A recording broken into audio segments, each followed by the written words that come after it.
but he maintains his unbeaten record, and it's a treble for Willie Mullins and Ruby Walsh. See the Stars wins a 4th Guineas for Mick Kinnaird.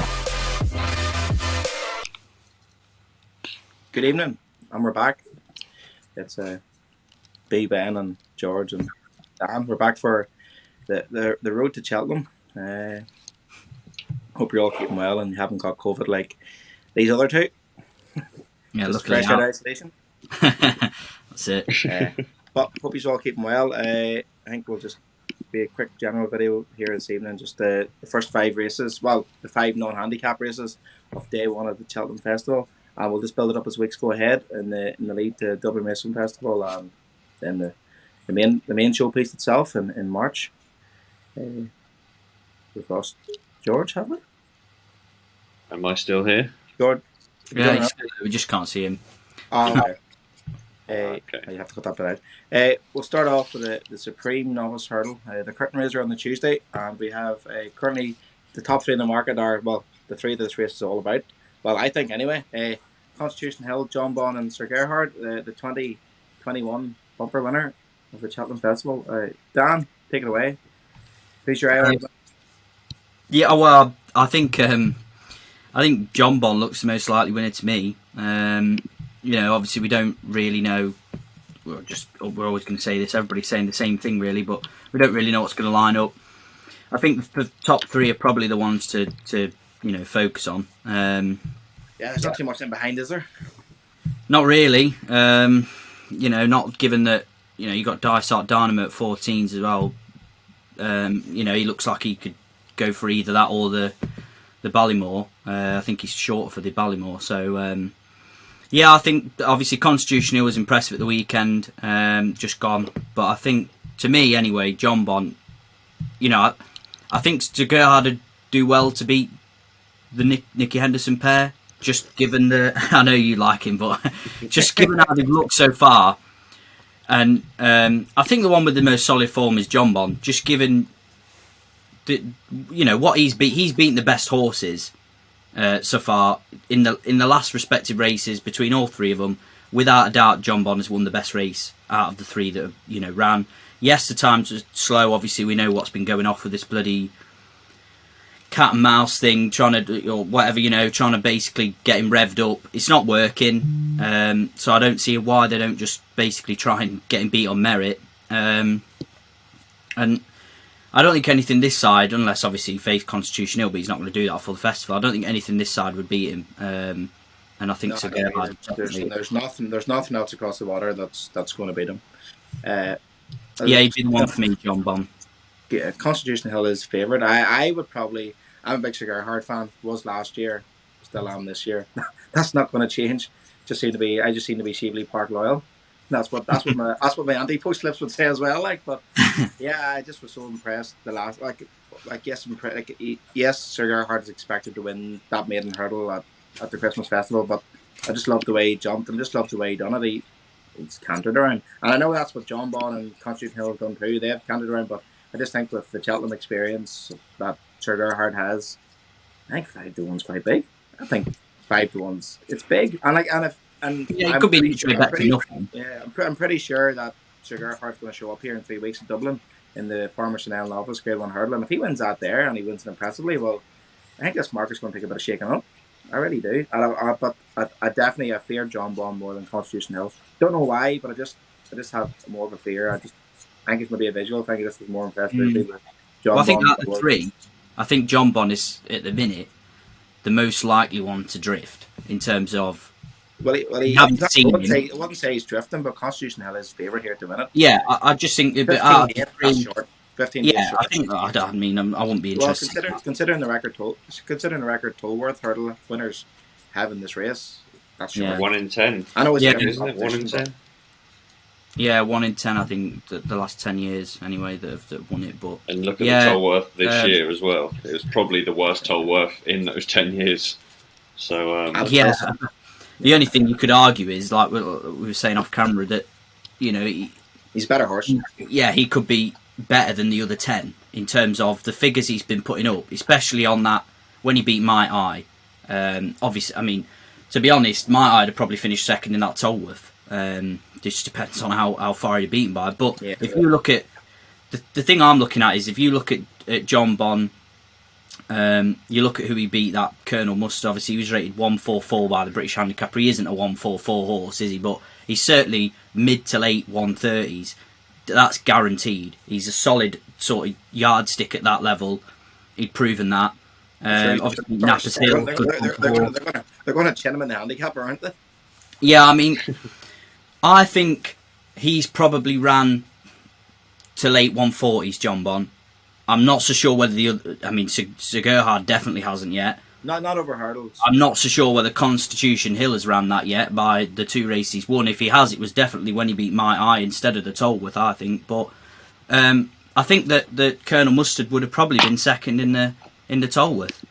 So I just don't, whether it just depends on how far Constitution Hill are beaten by. But I certainly think he'd have been able to beat the rest. Yeah, it'd be interesting. I just think that, if you look at base of form, and like you said, I just don't think Constitution Hill's a viable price at the minute for backing. Probably none of them are. Like you say, if you look at it that way, so Gerhard is each way bet to nothing really at 5 to 1. Yeah. But do you really want to be doing that on the 12th of January? I've had a few slips. I've had a few quid on them to win. I'm not entertaining each way. Yeah, that's what I mean. I'm all or nothing, like. Yeah, I mean, that's what I mean. Really, do you want to be talking about each way to nothing now? I don't want to be standing in the stands at Cheltenham on the first day saying, "Oh, I got my money back." I say, "I want 5 times my money or 6 times my money," because I have a 20 to 1 as well. I have a 20 to 1 from. I was going to say, what price do you have him at? That's your biggest price, 20. Yeah, it's a small stake like on William Hill before the bumper last year. Yeah, I think that market's completely wrong, and I might turn out to be stupid come +1 or 2 or whatever it is. So Gerhard for me should be favourite. Constitution Hill and John Bon, look, they're British hyped up novice hurdlers. Obviously we know how that usually goes. And I'm not saying that they're bad horses, and the thing that's really annoyed me this year is that everybody is saying that we've got an exceptionally strong year of novice hurdlers. And I just don't think that's true. I think we've got a lot of average hurdlers beating a lot of shite, basically. This isn't a year where we're going to get a Shishkin come out of it. We're not going to get, just give me any horse you like.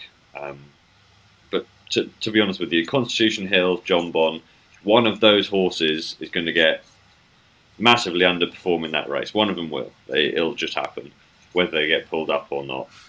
Nicky loves running 400 horses in the Supreme. I suppose it's working in recent years. But Sir Gerhard is, out of the 3, looking at those prices, I mean, you couldn't back any of the either 2. John Bon will probably be too much on his toes like he has been. And look at the races he's been in. Once he's under a bit of pressure, and hopefully if there's a full crowd there, I think that's just going to set him off. And we've already talked about what I think of the Constitution Hills Tolworth. That being said, I'm not going to back any of the 3, not at this stage anyway. It'd be interesting to see Dice at Dynamo on Sunday, is it? In the Moscow Flyer. They seem to be sure that they're going to stick over 2 miles looking at that, but I think it should probably go to the Ballymore. The one that I'm going to be awkward and stick in there is a horse called El Fabiolo, French export for Willie Mullins. Won at Tranmere New Year's Day. Yeah, that's the one. So it's 20 to 1, and if you look, it's had 2 races in France. From his one run with Willie, he seems to have improved a hell of a lot from that. Obviously, he's way behind what he needs to be. I don't think he's got an official rating, but his RPR was under 130, so he's definitely got a bit of improvement, but that was a run after a year off, and he's still gone out and done that. And the way that I'm looking at the race is that Dice at Dynamo probably won't show up. One of Constitution Hill, John Bon and Sir Gerhard is going to underperform, maybe 2. So 20 to 1. you've only got to beat one of those horses to get a 4-1 winner. And this reminds me a lot of Houghton Collier, was it, in the Friday race? Triumph? Or no, Tri? Yeah. Last year, was the festival or Christmas? Yes, yeah. So, in the Triumph, where Willie turns up with a French horse, gets absolutely smashed in on the day. He comes third, ran a very, really, really good race. Ran a really good race, and he's gone on to be a very good horse. He made a good enough chase there too. Yeah, it's I don't really have a big fancy for the Supreme, but just looking at the three, I think you have to look elsewhere in value wise.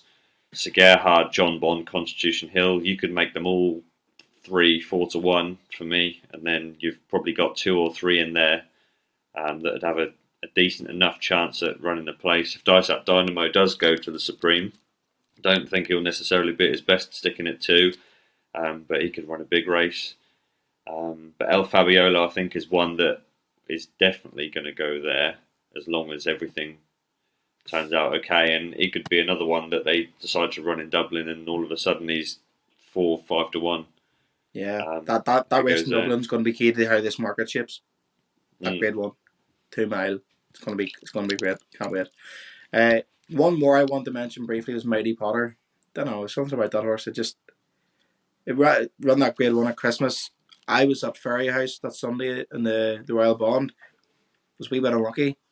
Got stuck in the rail and different stuff. So he's one to keep an eye on. I think he could be a good, very good horse over time.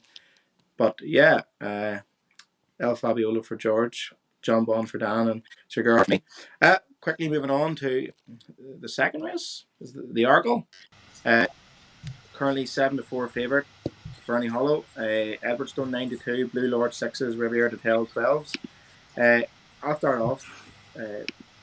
I think Fernie Hollow is the banker of the week. I do. I think Fernie Hollow is the banker of the week. I don't, in no world I see Fernie Hollow losing, unless he falls. But he's jumped perfectly on his first 2 starts, so I'm hoping he makes it. Well, actually, probably see him in Dublin here, so it'll be 4 out of 4 by the time Cheltenham comes around. But I just thought.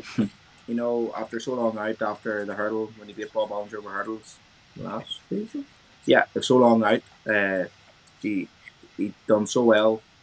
Well, yes, he's always expected to win his beginner's chase. That's fine, and I accept that there. He jumped well in the hole and done what he had to do. But then to come out 3 weeks later, after being out for so long, to come back 3 weeks later and give a stone more or less to Riviere de Tel, who was battering horses earlier on in the season, to give him 13 stone or 30 stone, a stone, and to beat him. And you know what? I think he was always in top. It was close. The winning distance wasn't that much, but there was never much in it, in my opinion. I just thought that was ultra impressive. Nah, he looks comfortable. I think all the way to the line, he looks pretty comfortable. He was just saying right, and the last jump was a minute that day. If the jump the last, he might have won by a couple more because his jumping, he steals lengths at every fence. His jumping so good, and Edwardstone. 92. And I'm not afraid of Edwardstone. Not a chance. I'm more afraid of Blue Lord. I thought Blue Lord looked okay, but Riviere de Tel. I think Edwardstone's got a better chance of winning the Ebor in August. If I was the owners, that's what I'd be aiming for. Still get 7-4 in Fernie Hollow. I've had a couple of nice bets, even a couple of doubles. I just don't see what beats him. I just don't. No, he's a winner. Yeah, Fernie Hollow wins. Yeah, I completely agree. It's you look at that market and it's not very inspiring, is it? The fact that Bob Olinger has been backed for the Arkle in recent days and he's not going to the Arkle tells you what that market really, is. Doesn't it? Now I have to say I have a couple of nice Fernie Hollow slips. I've actually won it, has him at 10-1, and a couple of 4s and a couple of 5s, and then I might have had a couple of pokes at 7-4.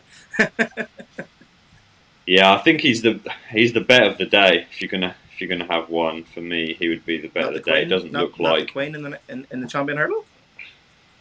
Well, I'd rather be back in Fernie Hollow at 7-4 than her at 8-11. No, for sure. But I mean, just in general, it's like the nap of the day. Oh yeah, I think Fernie Hollow. You just look at that prospective field, and you think if everything goes to plan, if he doesn't hit a fence and fall, what can he wins be? By 6 lengths minimum. I don't think. Minimum. Blue Lord, maybe. I don't know. Maybe Blue Lord. He'll run well, but I'll see which way he's going. I'm being serious. Dan, go tell me you agree. Come on.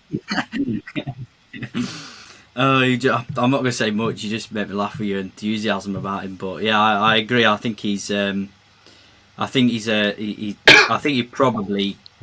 There's every chance he could be odds on the day. And see when see anybody who watches this and see when he wins. Come and see me. I'll buy you a pint. Because I think the field is going to be small. I think small you're talking shite, let's be honest. 6 or 7 runners. Yeah. Always is the Arsenal. I think Edwardstone. I wouldn't be so dismissive of Edwardstone. I think he's improving. I think his performance the last day was pretty good. He's good enough. I don't think he's good enough to beat Fernie Hollow. I think he's good enough to beat Blue Lord. Yeah. I think that would be a good match for second, but I'm not so sure. Yeah, I mean, he's not going to be good enough to beat Fernie Hollow. There's not much you can go against. He's got the Cheltenham form. He's a bloody Cheltenham Festival winner. There really isn't much to go against him. It's just the question is, how big is your bank balance? If you've got a massive bank balance, 7-4 right now with whatever at 365. I know it's anti-post. The only thing that would worry me about backing him anti-post at that short price is he's fragile, isn't he? As we know. Is he a banker? Probably, but if he shows up really, and he runs how he runs, if he shows up in good form, he doesn't underperform, he'll lock it big. Well, I mean, I don't. When does he underperform? No, but I mean, he's never underperformed. Oh, of course he can. Yeah. I mean, but in terms of like reliability of him being able to turn, if he gets there, I think he'll win. Yeah, I think it's a case of will he get there, not if. Because I think if he gets there, he wins. You've just made the case, but will he get there? Probably. He looks pretty sound this year, but. I mean, obviously it's not going to be the case, but if none of those horses run between now and Cheltenham, and they all line up, Fernie Hollow's what? 1-2, 2-5 by the time they go off. I was thinking maybe like 5-6, but it just depends, doesn't it? It depends what. I think they're probably going to be a 6 or 7 horse race. I think the first 3 will turn up. I see no reason why they won't. It's just what turns up in behind them. The Coton Colère go up in distance. Not much. Yeah, I think you could be talking about a 6 or 7 runner field. Yeah. The top 3 and then the rags. I think he wins. I think we're on it. Bob Ollinger's not going to run there. Anybody? I think he's outside Fernie Hollow. No. Well, I think that's settled. So I do stand by what I said.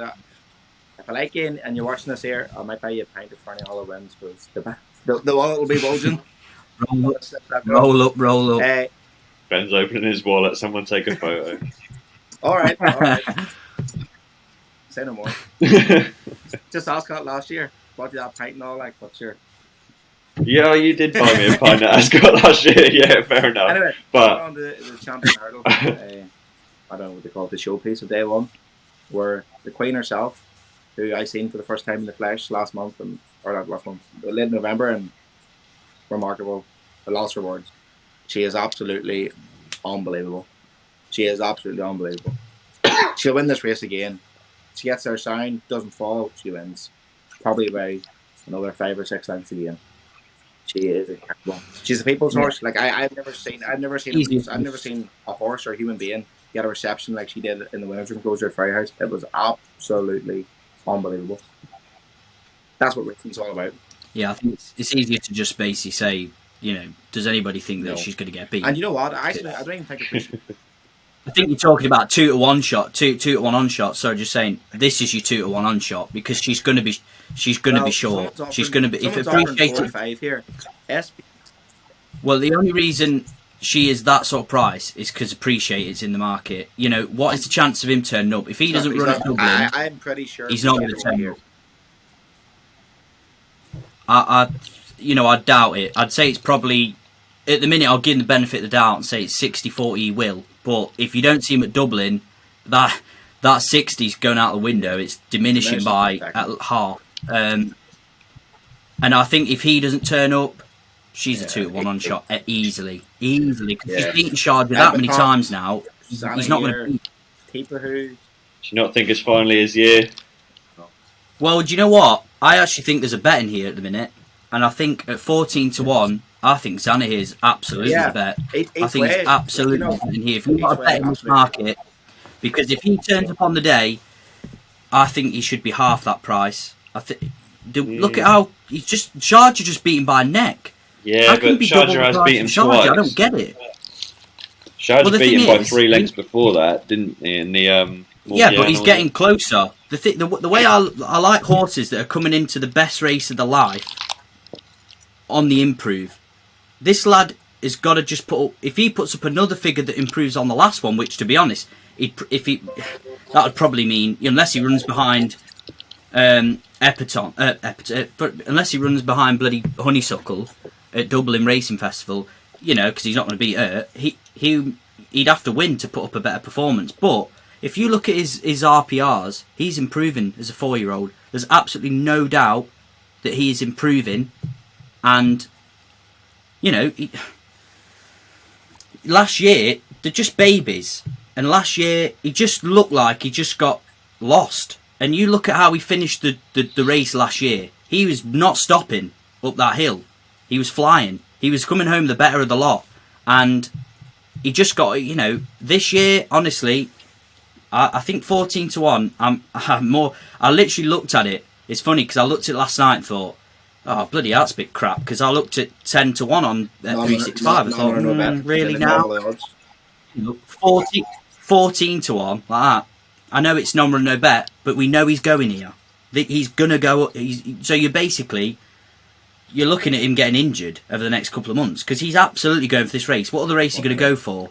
None. So he's nailed on to go for this. He's not a 14 to 1 shot. Not with the way he's improving. He's not going to beat. But he could run this, no problem. He could absolutely finish second. George, 100%. any other mad opinions? I'll be careful how I say this. Tiupu. Yeah. Big Quilixios 2 weeks ago. 3 weeks ago. Beat Quilixios twice this season, and obviously Quilixios was 4, 5, 6 lengths ahead of Zanahir.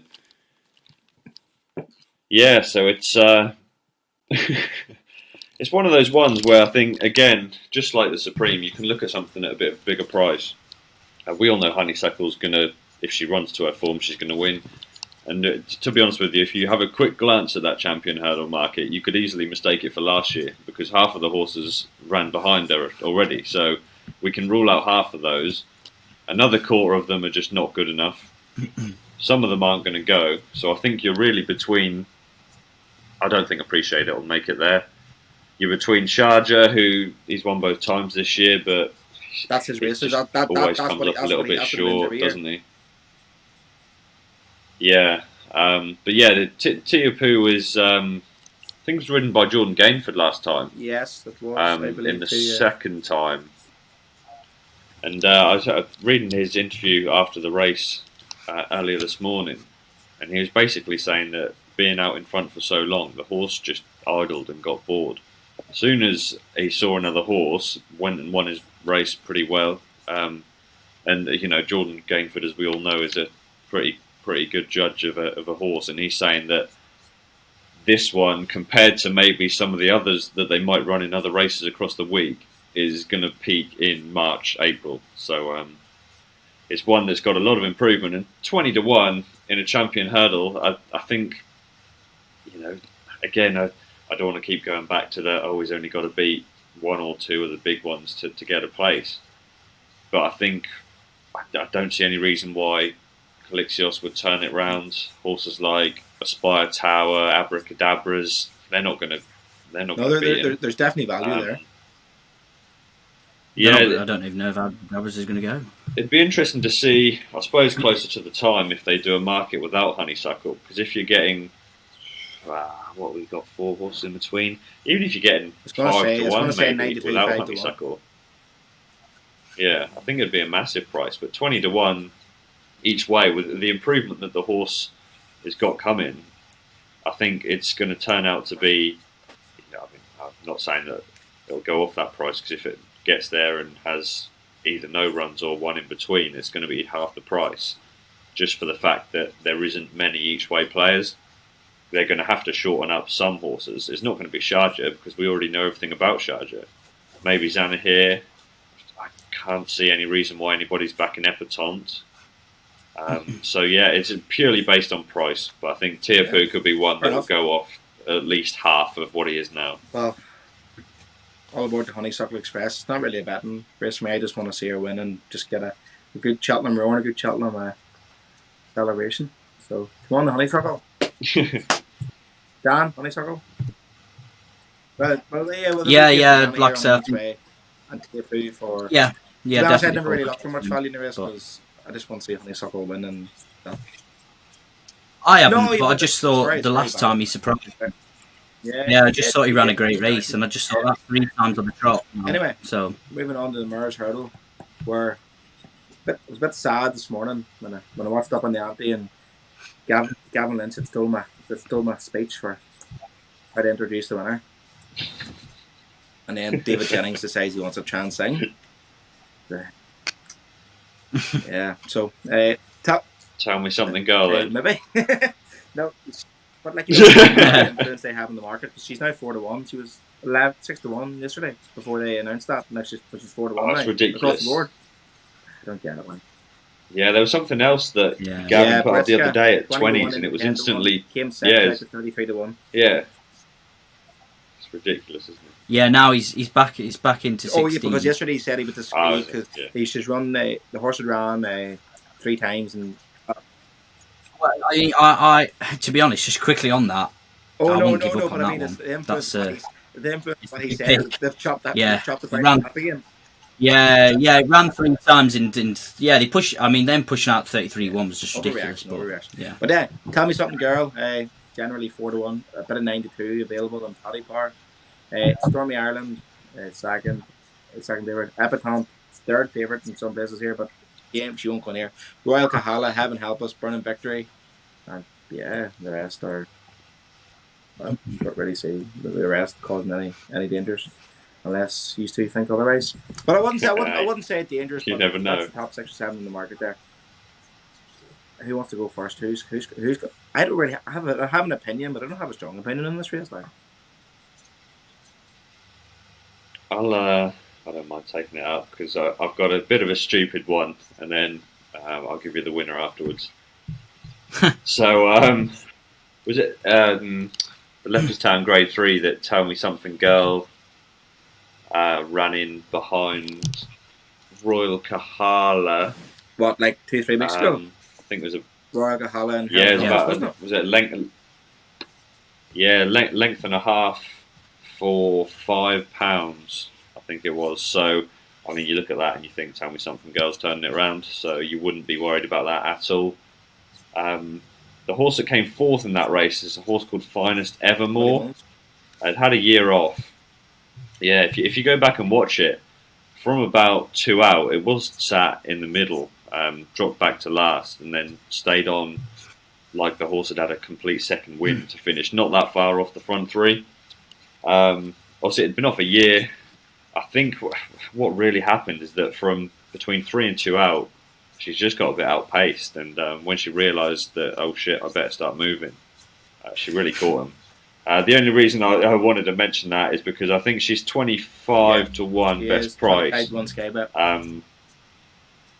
I just had a quick look on the Betfair Exchange, and you can get a half decent amount of money on at 40-1, which I thought was not too bad, to be honest with you, if you went for something like that. I think she'll run a big race, maybe top 5 or 6. I'm not saying she's going to win. The winner is going to be a lovely little mare called Stormy Island. And don't laugh at me there. She won the Grade 2 at Cheltenham, didn't she? And you know she's 8 now, but she showed that, if anything. Was she going to win? No, probably not. Let's be honest, probably not. We just can't. I hate making a judgment on something like that because the horse that's coming up behind, is it Brewing Up a Storm? Yeah. If he comes over there and then suddenly doesn't find anything, she's won. No, it's hard. Yeah, no. It's just one of those things. But yeah, she's rated 150. Tell Me Something Girl's £8 back, so it tells you that if they're running at their best level, every other horse in that race has got something to gain on it. And 7-1, I think, is a really, really fair price for that. And again, I don't think she'll be 7-1 on the day as long as she makes it there okay. She does run the odd stinker, which would put you off a little bit. But I think it's the type of race where she should go well. Obviously, she's just proven herself at Cheltenham recently anyway. So I think she's the one. I'll just give a quick shout to Paul Webber's Indefatigable as well, because that horse was beaten by Martello Sky, I think, by a neck. But again, was given her £5. So if you're looking at the form of that race, Indefatigable's a big price Martello Sky at 20-1. Yes. Mullins one, yeah. Yes. So I wouldn't put you off Indefatigable, or to be honest, Martello Sky either if you're going down that form line. But I just think that Stormy Island's got a little bit more class than him. So I'll go Stormy Island 7-1. I think just last year, like, tell me something, girl. I know it was that time of the week, that time of the race come around, was everyone just backed Blackmore to Bromhead. We're all just going to throw the kitchen sink out of here that basically won every other race beforehand. But the horse was impressive, like, she impressed me, like, and I think this year what was striking was she came fifth on seasonal reappearance, and Henry said to the race, "That's fine. We're happy. We're working back from March. She won't be ready. She won't be. I know it's strange, but every horse is primed for Cheltenham because it's the be all. Well, in most people's eyes, it's the be all and end all of the national hunt season. Some people will argue with that. They're like, but so yeah. I'll just before we move over to Dan, I did just want to put out a little disclaimer. Obviously, last year I backed Concertista for a lot of money, and she got beat on the line. Year before that, I backed Benny, who got beat by Honeysuckle. And the year before that, I backed Benny, who fell at the last. So I wouldn't necessarily listen to me in this race. I was going to say, the exact same three things happened to me too. So, but no, I just thought, tell me something, girl. Like, it was a great run the last day, giving away a lot of weight. It's time to meet in levels. All the girls meeting in levels up at Cheltenham Hill on the Tuesday. Tell me something, girl, and Blackmore will be storming up the hill. And I'll be waving my docket about like this here. Pay me the money, mate. Yeah, she wins. Let's go. Dan, come on, tell me different. Heaven help us.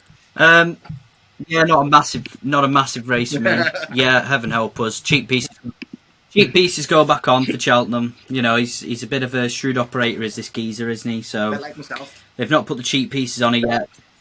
They had the cheap pieces on when she was at Cheltenham last. She got Cheltenham form, festival form. Yes, it was a handicap. She went straight from the front, absolutely blitzed up. Showed she was a graded performer. Thought she ran a great race the other day. I can see what you mean about tell me something, girl. She was gaining, and she was given a weight. So technically, on that, she should reverse the form. And yeah, there's every chance she could reverse the form. But heaven help us, it's double the price, and the cheap pieces could give her a little bit more. They're clearly expecting it to. That's why they haven't put them on yet. They'll go back on for Cheltenham, and she will not be stopping up that hill. So yeah, at the minute 9-1, I've had a few quid on heaven help us because I think she'll be shorter on the day. Contrasting opinions there. Tell me something, girl, for me. And I actually know the market. I got a couple of good slips, like when she was like fourth, fifth. Like she wasn't near the top of the market until she obviously gained in the market after that race at Christmas, but then Gavin Lynch opened his mouth. Now she just worked her way to the top of the market, like so. I'll not be having a bet at that price, but I've some nice slips there where if she does win, which have been on now for a month or two. So yeah, I'm happy with that. Moving on to the last race, we look at the National Hunt Chase, the amateur race, 3 miles 6 over Cheltenham. I like the race since they've dropped the trip. I can't wait to be there. I love it. It's easy. I love it because it's usually quite easy to find a horse for it, and you may as well just stop at the first one because Run Wild Fred will win it. Graded horse and absolutely. This. I think he's going to pass. I don't know whether he's 5-1. I don't know whether he's 5-1 now, but I don't really say many 5-1 shots of value.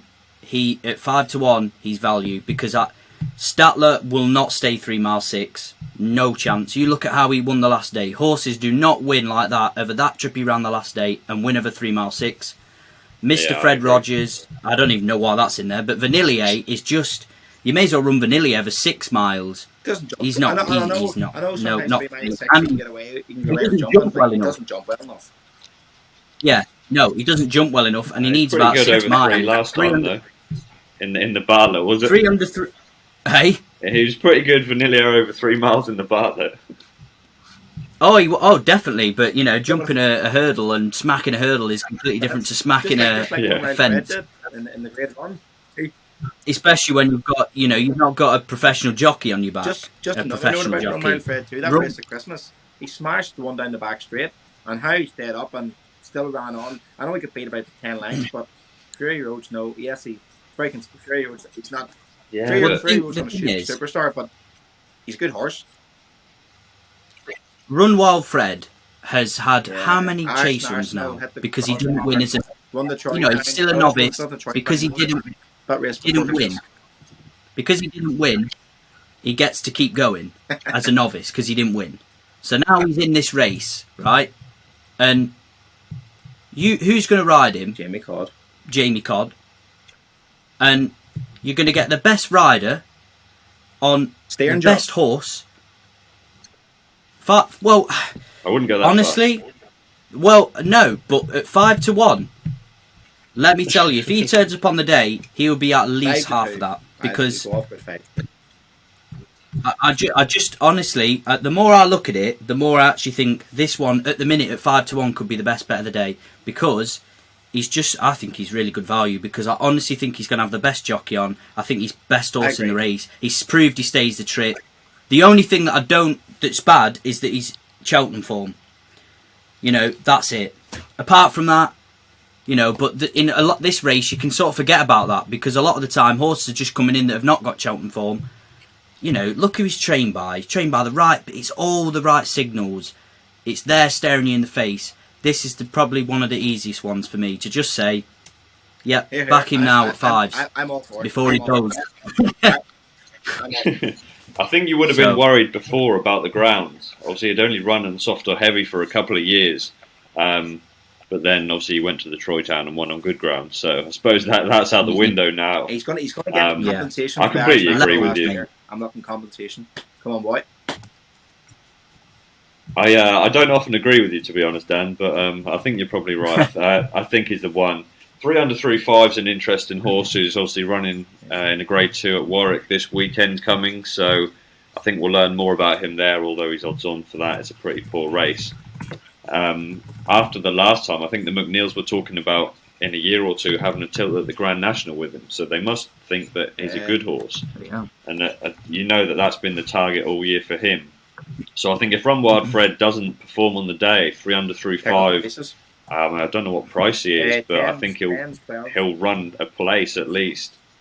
But yeah, Run Wild Fred's the one for me. But if you were looking for something at a bigger price, I wouldn't put anyone off 3 under 3.5. Nice. I mean, I've just now, I'm just trying to get through as many as I can. But you don't even need to because you go just quickly now. Go back and look through this race, the previous winners. He's rated 158. 158. He's rated 100. He shouldn't be running this race. Rated 158. He will run in this race. Gold Cup.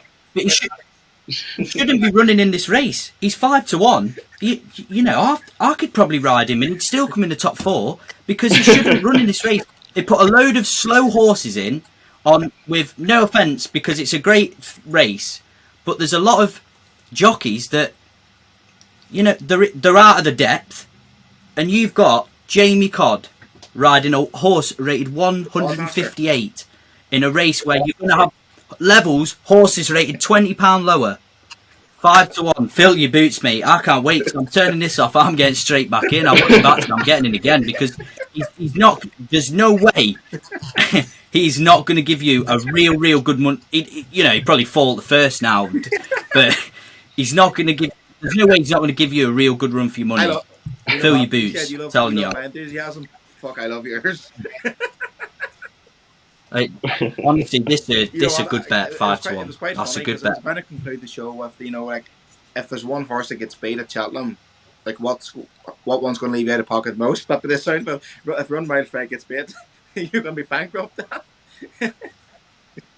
Are you heading down there Be this buying year, him a Dan? new car. You are? Are you heading down there this year? No, I don't think so because I'm going to be working. Racing Bloodstock Master now. Yeah, that's it. Yeah, Sneaky I'll be toilet working, breaks, so I then. can't. You what? Sneaky toilet breaks.